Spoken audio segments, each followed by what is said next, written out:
Hello guys, কেমন আছেন সবাই? আশা করি সকলেই ভালো আছেন। ফ্যান্টাসি অ্যানিমেশন এক্সপ্লেন চ্যানেলে সবাইকে স্বাগতম। তো আমরা যে অ্যানিমে সিরিজটি শুরু করেছি তার আজকে দ্বিতীয় এপিসোডটি এক্সপ্লেন করতে যাচ্ছি। যারা আগের দুটি এপিসোড এখন পর্যন্ত দেখেননি, ডেসক্রিপশন বক্সে লিংক দেওয়া আছে, সেখান থেকে অবশ্যই দেখে আসবেন যাতে আপনাদের এই ভিডিওটা বুঝতে সহজ হয়। তো আর বেশি দেরি করব না, এই পর্বটি শুরু করা যাক। তো আগের এপিসোডে আমরা দেখেছিলাম ইয়োয়া একটি শক্তিশালী গবলিনের হাত থেকে একটি মেয়েকে বাঁচায়। তখনই সেখানে সেই মেয়ের সাথের লোকগুলো চলে আসে। তারপর ইয়োয়া একটি ইনভিজিবল স্পেল ইউজ করে এবং সেখান থেকে চলে আসে। তো এখন তারপর তো এই পর্বের শুরুতে আমরা দেখতে পাই ইয়োয়া তার নিজের কাপড় আয়রন করছিল আর মনে মনে ভাবছিল, আমি যে কালকে যে মেয়েটিকে বাঁচালাম সে কি সুস্থ আছে কিনা। তারপর সে ভাবে তখন তো সেখানে অনেকগুলো সোলজার এসে গিয়েছিল, তারা সেই মেয়েটিকে রেস্কিউ করে নিয়ে গেছে, মনে হয় মেয়েটি সুস্থ আছে। তারপর ইয়োয়া খেয়াল করে সে কয়েকদিন যাবত একটি কাপড় পরছে।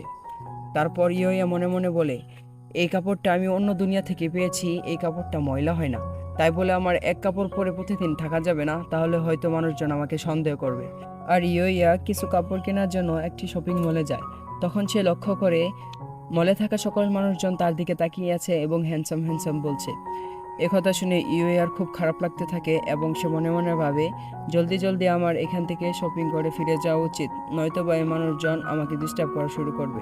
তারপরের সিনে সেই শপিং মলে আমাদেরকে একটি ফ্যাশন শো গ্রুপকে দেখানো হয়, যারা মূলত মডেলদের ছবি তোলে। তো তখন আমরা লক্ষ্য করি সেই শোয়ের মেন ক্যারেক্টার, যার নাম শো, সে এখন পর্যন্ত হাজির হয়নি।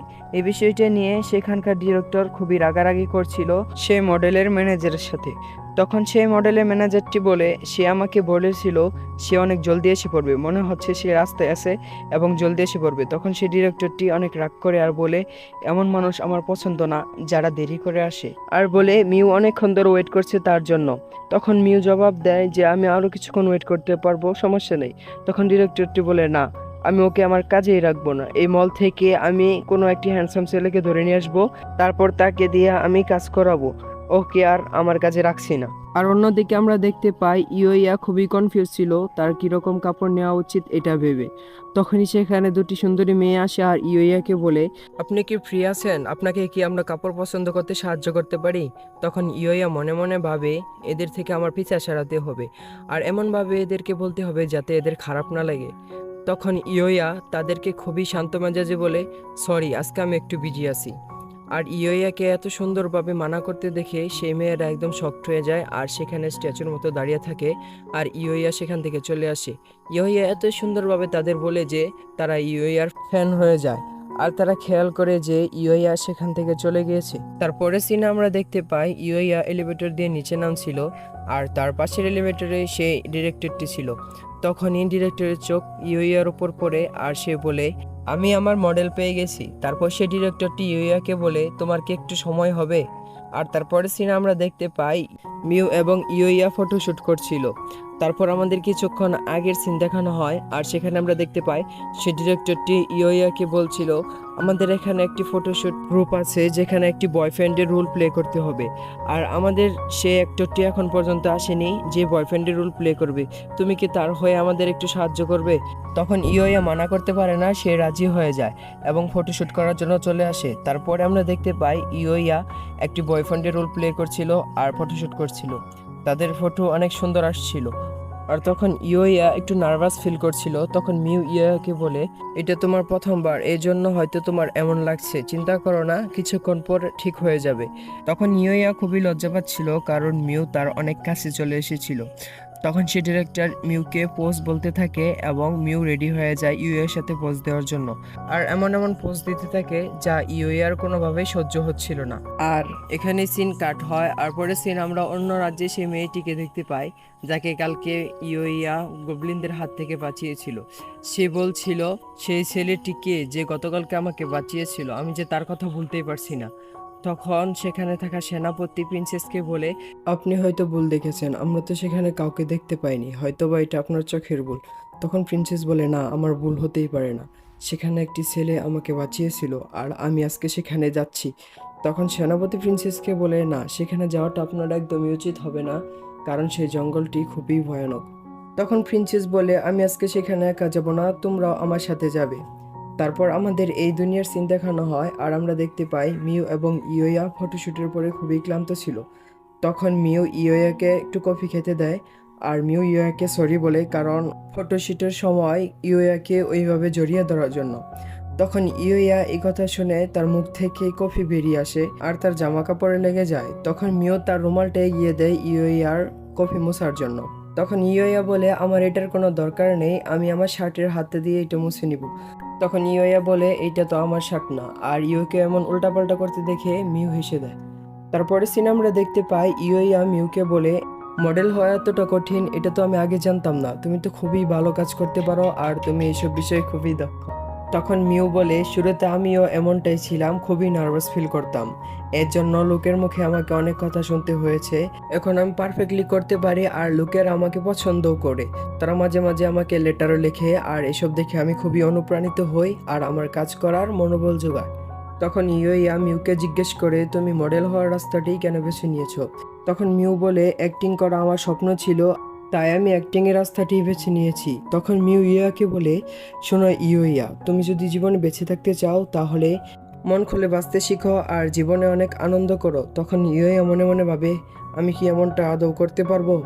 তারপর আমরা খেয়াল করি সেখানের দর্শকেরা খুবই হট্টগোল করছিল, কারণ সেখানে সেই ফটোশুটের মেন হিরোটি চলে আসে। আর সেই প্রথমে সরি বলে আর বলে, কালকে রাতে আমি খুবই বেশি ড্রিঙ্কস করে ফেলছিলাম, তাই ঘুম থেকে উঠতে আমার একটু লেট হয়ে গেছে। আর তখন সেই হিরোটি তার হাত উঠিয়ে সেখানে থাকা সকল অডিয়েন্সকে হাই বলতে থাকে। আর অডিয়েন্সদের মাঝে যে সকল মেয়েরা ছিল তারা এসব দেখে একদম পাগল হয়ে যায়। তখনই সেই ছেলেটি মিউকে একটি দেয়ালের সামনে তার হাত দিয়ে আটকে ফেলে আর বলে, কালকে রাস্তায় একদম তোমার পাশ দিয়ে গেছি কিন্তু তুমি আমার দিকে একবারও তাকাওনি। তখন ইয়োয়া নোটিস করে যে মিউয়ের এইসব বিষয়টি খুবই খারাপ লাগছে। তখন ইয়োয়া সেই ছেলেটিকে বলে, এই যে তুমি মিউয়ের সাথে এমন কেন করছো, দেখছো না ওর খারাপ লাগছে? তখন সেই ছেলেটি ইয়োয়াকে বলে যে, তুমি কে, তুমি আমাদের মাঝে কেন ঢুকছো? এসব বলতে বলতে সেই ছেলেটি ইয়োয়ার উপর আক্রমণ করে দেয়। তখনই ইয়োয়া চোখের পলকে সেই ছেলেটিকে একটি আছাড় দিয়ে মাটিতে ফেলে দেয়। আর এটা দেখে সেখানে থাকা সকল লোকজন একদম শকড হয়ে যায়, সকলে হা করে তাকিয়ে থাকে। মুহূর্তের মধ্যে পুরো শপিং মলটা একদম স্তব্ধ হয়ে যায়। তখন ইয়োয়া মনে মনে ভাবতে থাকে, আমি কি একে খুব বেশি জুড়ে মেরে ফেললাম নাকি? এখন আমি কি করব? কিছুই বুঝতে পারছি না, আমার কান্না পাচ্ছে, আমি কি এখান থেকে দৌড়ে পালাবো নাকি? তখন সেখানে থাকা সকল অডিয়েন্স ইয়োয়াকে বলতে থাকে, ইয়োয়া তুমি খুব কুল আর খুবই হ্যান্ডসাম। আর তখন আমরা লক্ষ্য করি সেখানে থাকা সকল অডিয়েন্স ইয়োয়ার ফ্যান হয়ে যায়। আর তখন সেই হিরোটি মনে মনে ভাবতে থাকে যে এই ছেলেটি আমাকে কিভাবে মারলো, আমি তো বক্সিং জানি। তখন ডিরেক্টরটি সেই ছেলেটিকে বলে, তুমি এখানে এসে যে সকল উল্টাপাল্টা কাজ করেছ সবকিছুই আমরা ক্যামেরায় ধারণ করেছি, তুমি যদি বাঁচতে চাও তাহলে এখান থেকে এখনই পালাও। তখন সেই ছেলেটি এই কথাটি শুনে তার ম্যানেজারকে নিয়ে দৌড়ে সেখান থেকে পালিয়ে যায়। তারপর মিউ ইয়োয়াকে ধন্যবাদ জানায় তাকে বাঁচানোর জন্য। তখন ইয়োয়া মিউকে বলে, ইটস ওকে, এটা তো আমার দায়িত্ব ছিল তোমাকে বাঁচানো। তখন ডিরেক্টর বলে, ওই ছেলেটির তো কেরিয়ার একদম শেষ, ও যেরকম ব্যবহার করে কেউ তোকে কাজ দিবে না। তখন মিউ বলে, সেই ছেলেটি আমাকে অনেকদিন আগে থেকে ডিস্টার্ব করতো, এখন হয়তো তার হাত থেকে আমি একটু রক্ষা পেলাম। তখন সেই ডিরেক্টরটি মিউকে বলে, আমাকে ক্ষমা করো, আমি এই জিনিসটি আগে নোটিস করিনি যে সেই ছেলেটি তোমাকে ডিস্টার্ব করে, আমি ওর ব্যাপারে আমার সিনিয়রের সাথে কথা বলবো। তখন সেই ডিরেক্টরটি ইয়োয়াকে বলে, তুমি কি সামনে আমাদের সাথে আরো কাজ করতে চাও? তাহলে তুমি আমাদের সাথে একটি কন্ট্রাক্ট সাইন করো, যার দরুন তুমি সামনে অনেক টাকাও ইনকাম করতে পারবে। তখন ইয়োয়া বলে, আমাকে এত সুন্দর অফারটি করার জন্য ধন্যবাদ, আমার মনে হয় না আমি এই কাজের যোগ্য, কারণ আমি কোনো কাজই ঠিক করে করতে পারি না। তখন সেই ডিরেক্টরটি ইয়োয়াকে বলে, তাহলে আমরা তোমাকে আর বেশি জোর করব না, তোমার যদি ইচ্ছে হয় তাহলে তুমি আমাদের সাথে কাজ করতে পারো। তারপর ইয়োয়া তাকে ধন্যবাদ জানায়। তারপর আমরা দেখতে পাই সেই ডিরেক্টরটি ইয়োয়ার জন্য অনেকগুলো কাপড় চুজ করেছে যাতে সেগুলো ইয়োয়া পরতে পারে। তখন ইয়োয়া মানা করে দেয় সেই কাপড়গুলো নিবে না। তখন সেই ডিরেক্টরটি বলে, নেও, এগুলো আমি নিজের হাতে পছন্দ করেছি, এগুলো তোমার গায়ে খুবই মানাবে। তারপর সেই ডিরেক্টরের জোরাজুরিতে সেই কাপড়গুলো নিতে রাজি হয়ে যায়। তারপর ইয়োয়া সেই ডিরেক্টরের সাথে হাত মেলায়। তারপর মিউ ইয়োয়াকে বলে, সামনে যদি আমাদের কোনোদিনও দেখা হয় তাহলে অবশ্যই আমরা দেখা করব। তারপর ইয়োয়া বলে, হ্যাঁ অবশ্যই দেখা করব। তখন ইয়োয়া মিউকে আরও বলে, আমি চাই তুমি সামনে আরও অনেক বড় অ্যাক্টর হও এবং তোমার নাম উজ্জ্বল করো। একথা বলে ইউইয়া সবাইকে বাই বলে এবং সেখান থেকে চলে যায়। তারপর আমরা দেখতে পাই মিউ এবং সেই ডিরেক্টরটি তাদের কাজ শেষ করে বাড়ির দিকে ফিরছিল। তখন মিউ গাড়িতে বসে বসে তার এবং ইউইয়ার তোলা সেই ছবিগুলো দেখতে থাকে আর বলে যে আমি সামনে আরও ইউইয়ার সাথে কাজ করতে চাই। তখন সেই ডিরেক্টরটি মিউকে বলে তোমার গাল লাল কেন হয়ে যাচ্ছে, তুমি কি ইউইয়াকে পছন্দ করতে শুরু করলে নাকি? তখন মিউ লজ্জা পায় আর বলে এরকমটা কিছুই না যেটা তুমি ভাবছো। তারপর আমাদের অন্য দুনিয়া সিন দেখানো হয় আর আমরা দেখতে পাই সেখানে সেই প্রিন্সেসদের উপর যারা ইউএর সাথে দেখা করতে এসেছিল তাদের উপর অনেকগুলো গবলিন হামলা করে দেয় আর তাদের কোনো উপায় ছিল না যে তারা ফিরে যাবে, তাই তারা লড়াই করতে করতে প্রায় হেরেই যাচ্ছিল। তখন আমরা দেখতে পাই একটি বড় গবলিন সে প্রিন্সেসের উপর হামলা করে দেয়। তখনই ইউইয়া সেখানে এসে পড়ে আর প্রিন্সেসকে বাঁচিয়ে নেয়। তারপর ইউইয়া আস্তে আস্তে সবগুলো গবলিনকে মেরে ফেলে আর একটি আহত সৈনিককে একটি ওষুধ পান করায় যাতে সে তাড়াতাড়ি সুস্থ হয়ে যায়। তখন সেই প্রিন্সেসটি ইউইয়ার কাছে আসে আর বলে আমি এখানে এসেছি তোমাকে একটি কথা বলার জন্য। তারপর সে একটি লম্বা শ্বাস নেয় আর বলে তুমি কি আমাকে বিয়ে করবে?